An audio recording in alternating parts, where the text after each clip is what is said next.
Makanya mari kita bekerja membangun keadilan ini kan di berbagai tempat. Saya selalu mengatakan gini loh Pak, apa Pak Irianto, apa konsep Bapak untuk mengubah negara ini? Oh begini, oke.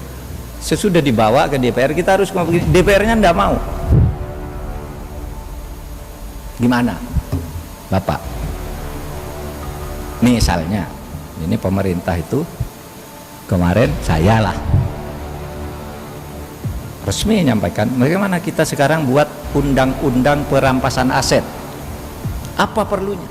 Perlunya kalau orang diduga melakukan keuangan mencuri kekayaan negara, sebelum proses peradilan ambil aja tuh dulu. Selama ini orang korupsi itu pakai koper enggak bayar bank. Hakimnya di sini, koruptornya di sini, bawa tas yang sama, nanti tasnya ditukar.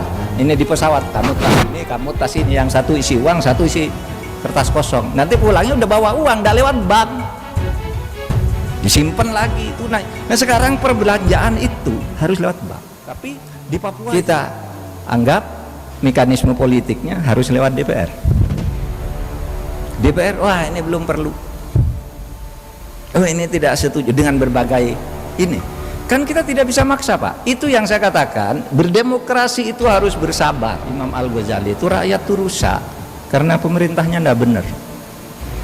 Pemerintah enggak benar karena Anda intelektual itu enggak benar. Membikin fatwa pesanan, pendapat ilmiah yang dibayar. Itu kan karena intelektual enggak benar.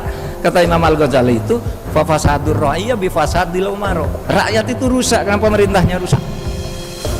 Kenapa pemerintah rusak? Karena intelektualnya rusak, yang menjadi penasehat, menjadi tukang survei, menjadi pembuat fatwa. Kenapa intelektual bisa rusak? Wa fasadil ulama bihubbil mal wal jah. Intelektual rusak itu karena dia gila kedudukan dan gila harta.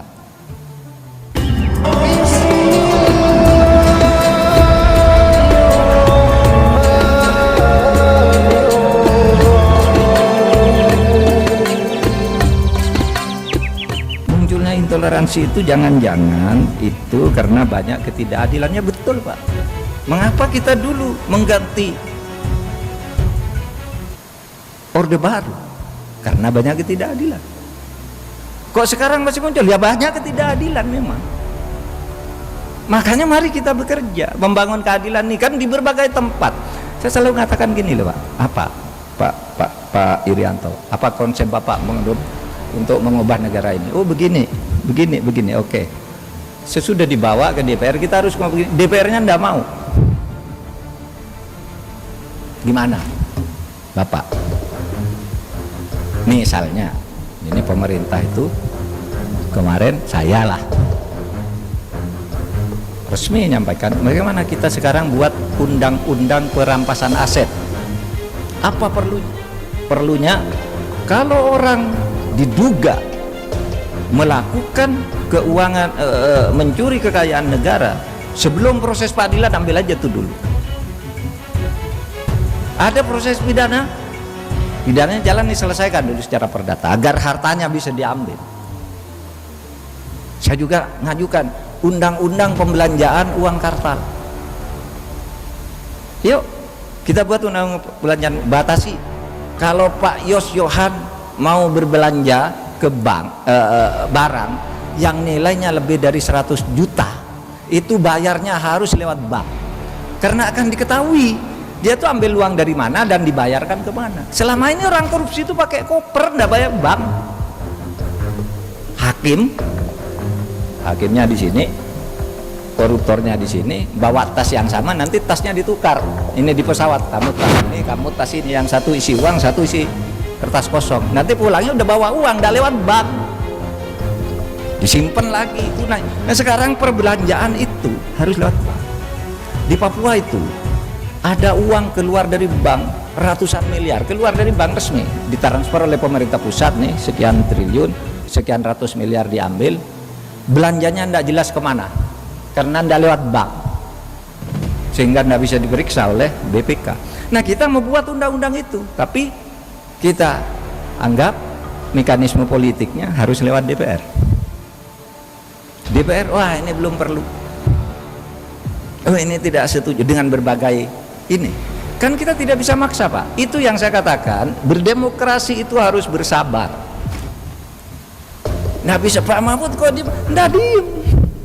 Tapi kita nggak boleh masuk ke sana. Kalau pengadilan memutuskan orang kata masyarakat ini salah, kok cuma dihukum 1 tahun, tapi pengadilannya hukumnya 1 tahun hanya masa percobaan. Kan kita nggak boleh ikut campur. Ini demokrasi. Demokrasi itu ada poros-poros kekuasaan yang punya kewenangan terbatas. Nah itulah kalau kita mau milih demokrasi itu harus sabar seperti itu. Oleh sebab itu mari kita tata legislatifnya, mari kita tata yudikatifnya, tata eksekutifnya, tata rakyatnya. Tata rakyatnya, karena kalau kata Imam Al-Ghazali itu rakyat itu rusak karena pemerintahnya tidak benar. Pemerintah tidak benar karena Anda intelektual itu tidak benar. Membikin fatwa pesanan, pendapat ilmiah yang dibayar, itu kan karena intelektual tidak benar. Kata Imam Al-Ghazali itu, fasadur ra'iyah bifasadil umaro. Rakyat itu rusak karena pemerintahnya rusak. Kenapa pemerintah rusak? Karena intelektualnya rusak, yang menjadi penasehat, menjadi tukang survei, menjadi pembuat fatwa. Kenapa intelektual bisa rusak? Fasadil ulama bihubbil mal wal jah. Intelektual rusak itu karena dia gila kedudukan dan gila harta. Apapun dia jual. Oleh sebab itu ada intelektual tukang, ada intelektual sungguhan. Kalau ulama, ada ulama usu, ada ulama yang baik, ulama hasan. Nah, saudara, berdemokrasi itu harus bersabar. Saya tahu maksudnya. Bagaimana di Jepang menyiapkan tradisi kearifan lokal untuk menyongsong era revolusi industri kelima. Sekarang kita nyebut revolusi industri keempat 4.0. Jepang sudah mulai ancang-ancang kelima. Saya cerita sedikit. 3 atau 4 tahun lalu saya ke Jepang, datang ke sebuah pura di sebuah liburan. Banyak orang Jepang datang, pelajar itu, lalu di sana ambil semacam undian. Di tempat itu ada patung Buddha gitu, ambil undian gitu. Ada yang nangis beneran, ada yang berteriak-teriak. Saya tanya, itu apa? Itu karena dapat kertas bahwa tahun ini dia akan gagal, yang itu tahun ini akan sukses. Dia masih percaya yang kayak gitu loh di Jepang. Karena apa? Kearifan lokalnya tumbuh, berkembang. Meskipun teknologinya tinggi, dia masih percaya pada tahayul seperti itu. Adabnya bagus, kalau ada kita sopan sekali gitu. Nah, kita di Indonesia bagaimana? Kita sekarang juga menyadari kearifan lokal itu menjadi penting. Oleh sebab itu di bidang hukum kita kembali ke restoratif justice.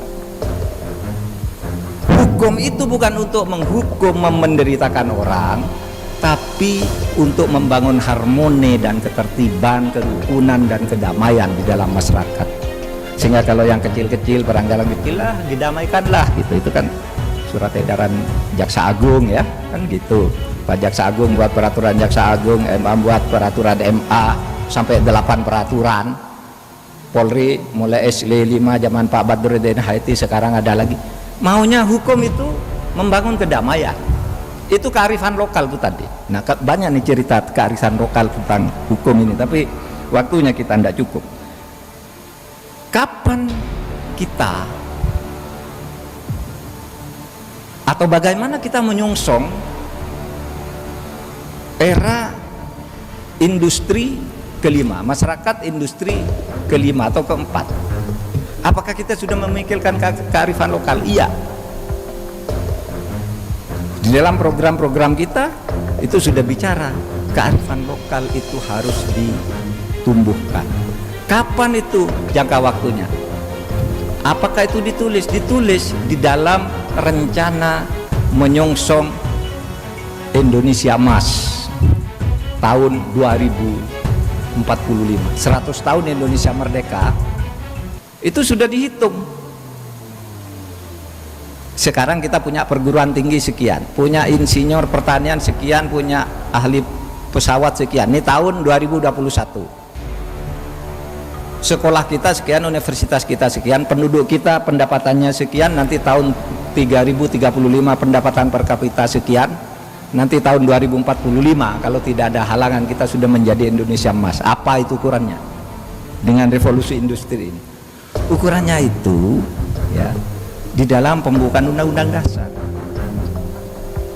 dan pergerakan perjuangan kemerdekaan Indonesia telah sampai ke apa namanya kemerdekaan Indonesia yang merdeka, satu merdeka bersatu, merdeka bersatu. Ini kalau mau nyongsong Indonesia emas tadi yang kaya raya yang saya tulis tadi, cuma tidak saya bacakan biografinya seperti apa, demografinya seperti apa, itu kaya kita nih. Merdeka bersatu berdaulat, mampu mengatur diri sendiri, tidak tadi apakah kita mau ikut Cina, apa mau ikut Amerika, mau ikut apa gitu. Berdaulat, kita menentukan jati diri kita sendiri di tahun 2045 itu. Adil baru makmur. Itu gambaran Indonesia masa depan. Kalau ini hitung lah, ada hitungan ilmiahnya lah itu. McKinsey misalnya sudah menghitung itu. PricewaterhouseCoopers juga menghitung seperti itu. 2045 jadi nih, sarjananya sekarang sekian, nanti anaknya yang sekian, tingkat kesehatannya begini, dihitung semua, tambangnya sekian, industri sekian, 2045 jadi nih Indonesia menjadi negara terbesar ketiga atau keempat. 1 Cina, 2 Amerika, 3 India, nah, maksudnya keempat atau kelima, 4 Jepang atau Indonesia di tahun 2045. Itu sudah menghitung dengan geopolitik. Ada Pak perencanaan seperti itu. Kita ini udah pinter-pinter, udah bikin kayak gitu-gitu, ngitung dari waktu tahun sekian ada apa, ini terjadi apa, bocornya di mana udah dihitung semua tuh. Karena kita udah pinter-pinter, punya sumber daya manusia yang hebat-hebat untuk menghitung ini. Cuma nanti bisa bocor ya kalau intoleransi, merasa benar sendiri, tidak suka terhadap perbedaan itu berkembang tidak akan tercapai. Makanya syaratnya merdeka bersatu, berdaulat, adil dan makmur. Pak Agus dari MWA, ya demokrasi Pancasila tadi sudah saya jelaskan. Kenapa sih sekarang ini kok setiap calon mesti harus ada uang? Ya itulah Pak. Problem kita itu demokrasi kita sekarang ini demokrasi jual beli. Oleh sebab itu banyak politisi yang tidak mau ada undang-undang pembatasan uang itu karena nanti mau beli. Kira-kira begitu. Orang mau calon tahun sekian mengumpulkan uang sekarang secara tidak sah, tangkap. Karena tingkat kita, kata Plato tadi, kalau pendapatan ekonomi kita masih sekian, kalau Pak Budiono tuh di dalam pidato guru besarnya itu, kalau pendapatan kita masih di bawah 5.500 per kapita, jangan harap demokrasi itu tumbuh, pasti jual beli, kata Plato itu tadi. Nah sekarang berapa pendapatan per kapita kita? Hitung aja dari situ. Perlu berapa tahun untuk sampai ke sana tidak ada demokrasi jual beli itu tadi.